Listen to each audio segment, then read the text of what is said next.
Hello and welcome back to Black Pearl Media. Today we're going to be talking about my experience purchasing a car out of state and then bringing it back here. Also, why I chose to do that. All right, let's get started.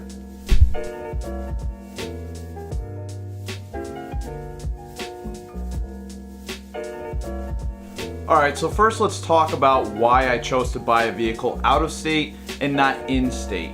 Where I live is a little town called Goshen, Connecticut, and our weather here is kind of crummy when it comes to winter, and we have a lot of salt mixes down. A lot of cars just don't survive very well, especially on the used market. So we deal with a lot of rust, and a lot of people around here, for what I chose to buy, didn't have a lot of great options in my budget. So budget was definitely one of the reasons. Another reason why I wanted to go with this experience is because I had heard about doing this, but I wanted to experience it for myself. Is it worth it to go out of state to try and find that better deal or to find that better car that's in better condition? So that was a huge motivator for me to try this out. So let's talk about the car. What was my target? I wanted to get a Mazda Miata. Now I've owned a couple of Miatas in the past, just for real brief stints, but I wanted to actually buy one for the purpose of daily commuting, with a little bit of a fun factor in there as well. I know they're reliable. I like that they're rear wheel drive, they're light, they're agile.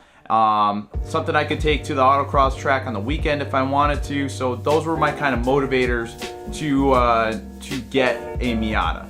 And up here you just can't find one in a very good condition for around my budget, which was around $4,000. Around $4,000. You could find a lot of NAs, but high miles, really clean ones, people were just asking a little bit too much, a little bit more than I wanted to pay for one. And I was kind of looking for an NB. All the NA guys, you can hate on me, it's totally fine. I support the pop-up headlights, I love them, but the NB is more my style, so that's what I wanted to go for. So what do you do when you're looking for a car? You get on Craigslist, you get on Facebook Marketplace, and I just started to search in other towns, other states, and I have a brother-in-law and a lot of my brother-in-law who's involved with photography, videography, and he also is into cars, so we click a lot with that. And he lives down in Florida with my sister, so I had previously shot my first car video with him, so I was just talking to him about, hey man, I'm thinking about maybe flying down there, finding a car, and we can drive up, maybe make a vlog out of it, something like that. And he was totally down. So I will link all his stuff in the description below. So if you want to check out any of his stuff, his videos are really good, and his website's really awesome. So especially if you're in the Florida, Tampa area, that's where he's located, and he could do any car shoots for you guys if you're interested in that. Very, very good. I digress though. So back to my search. I was constantly on Facebook. I was constantly on Craigslist, just looking for that deal. And I came across a couple clean NBs that I wanted to look at. I contacted a few people. I was trying to get a hard top with it. Didn't really work out. But I ended up finding a guy who was willing to work with me.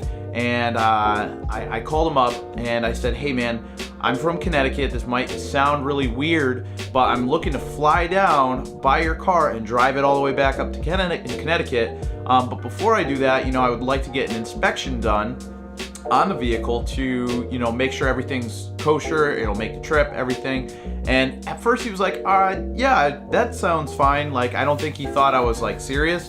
So I called him the very next day and I said, hey, I just wanted to follow up. I found a shop near you. Do you mind if I set up an appointment? And he's like, dude, are you serious? Like, you're seriously flying down here? And I was like, I'm seriously flying down there, and I have cash, and I'm willing to pay for your vehicle and drive it up, And he's like, all right, if you want to set it up, you can set it up. So that's what I did. This was my first kind of time experiencing this, and if anybody is going to do this, I recommend 100% going to get the vehicle inspected. It's super easy.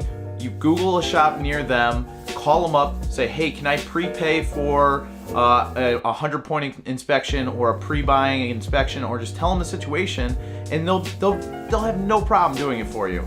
So it cost me like $70. $70. I got the whole history on the vehicle. It's a 2002 NB Miata with 104,000 miles when I bought it, and it was in really good shape. It needed a couple of belts replaced, but when I went down there and inspected it, those belts were actually in perfect condition. They still haven't given me any issues, and I'm thousands of miles in already. So I'm not sure what that was about, but yeah, so it came back and it was pretty clean. Like, there was not many issues, and it was good to go. So I told him, I said, hey man, I booked my flight, I'm coming down, you know? And he said, all right, sounds good. So the downside to this that I can point out is that you don't have a lot of room to negotiate. If you're taking all the risk, if you don't tell him up front, like, hey man, you're asking this amount of money, I'm looking to buy it for this much, and then you start making your demands, I think that, you know, well, not demands, but you know what I mean, like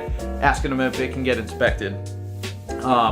You know, you might want to do that early on, because what I did, I was all excited that he was even working with me, and I forgot to even negotiate. So I actually, I tried to negotiate afterwards, like, you know, with the whole belt thing. I was like, hey man, there's some belt issues, you know, you could knock off like maybe $200-300. And he's like, nah, if you're gonna come down and if this is real, he's like, I want my asking price. And honestly, his asking price was not that bad, so I obliged, and I said, that's no problem. So I contacted my brother-in-law. I said, dude, it's on, we're doing it. And he was super pumped. So I had left a pair of clothes down there the last time I went down there. So I actually hopped on a Spirit flight, and it was like $90, and I flew down to Florida. My brother-in-law picked me up. We went straight to this guy's house, who I'm pretty sure was an alcoholic, because he had so many bottles, like half empty bottles of like scotch, rum, you name it, all over his shelves. It was hilarious. All he talked about was drinking with the boys and working on his boat. So whatever, it was awesome. So we checked the car out, and it was really nice. It was everything I thought it would be. The interior's like perfect condition, really low miles, just over 100,000, and he was only asking like $4,000 for it, which was, I think it's under, for my area, I think that's under Kelley Blue Book market value by like at least $1,000. So I got a good deal on it. I got really low miles for it. There is a little bit of sun fading on the hood, but you know what? That's not really that big of a deal, because I'm planning on getting it wrapped anyways. So that'll help protect it in these salty conditions. But yeah, that's going to be taken care of. That wasn't a very big issue for me. So we had a family dinner that night, and early the next morning, like 5 o'clock, me and my brother-in-law took off, and we just drove straight to Connecticut. Well, we kind of dog-legged it down to Miami and then back up to Connecticut, but that's another story for another time.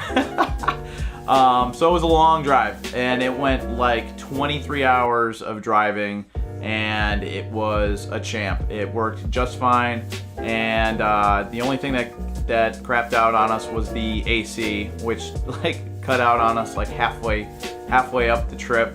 So we were stuck in traffic in New York for a little while in the blazing heat, but other than that, it was a pretty good experience. So I would definitely recommend bringing a vehicle up from another state. I did get a good deal on it, but here are some answers to some common questions that I had before I went down there. So maybe this will help you guys out, and it's like legality of it, like buying a car down somewhere else or in another state, wherever you are, and then bringing it where you are, where you came from. There are a couple options with that. My idea was just to buy the vehicle, go and meet up at the DMV and get a temporary plate for like, I think it was like 90 days, and that would allow me to drive it back up. But the seller was like, dude, just keep my plate on there, send it back to me, and you get your own insurance for the car. So I did. I got my own insurance. Now, I'm not a legal person, so I'm not sure how legal that was, but he gave me permissive use to use his vehicle, and I put insurance on it, so I'm pretty sure that's okay. If not, you guys can correct me, that's totally fine. But that's how we did it, and it worked out just fine. We got it back up here, took it to the DMV the next day, got my own plates for it, and I've been driving it around ever since. I think I put like, between the trip and driving it for the last few months, I think I've put like 8,000 miles on it. Runs like a champ. But I'm sure you guys are thinking, Caleb, why did you get a car so light, rear-wheel drive, in a place that looks like it's a winter wonderland out there? Look at it. It's bad. I'll get another shot for that later. But anyways, seriously, people were like, well, why are you getting it? Because I know how to drive and I know the effect of winter tires on your car. I got aggressive winter tires right before everybody gets into this crazy panic mode around here. As soon as the first snow hits, they're like, I forgot, I gotta get winter tires. I got them before all that. I got a really good deal on some awesome tires, and I was just driving out in the snow. There was like 3 inches of snow on the ground and absolutely no problems whatsoever. So I know what it needed, and I'm confident driving a rear-wheel drive car in the snow, and I have no issues, zero issues at all. And I ended up getting a hard top for it the other day, and everything's just working out. I really like it. So from me to you, the experience of buying a car in another state was 100% worth it, and I will be doing it again. I left another change of clothes at my brother's house, and we're gonna be doing it again this year. I'll probably end up taking you guys along for it. And I hope you enjoy this video. If you have any questions about this, I'll try to answer the best I can. Like I said, I'm not an expert in any means. I can only offer my real life experience. And if you have any questions on that, just let me know. And if there's anything I missed, also let me know. And I can make any follow-up videos or anything like that. So this has been Black Pearl Media. I really appreciate your time. Thank you. Have a good day.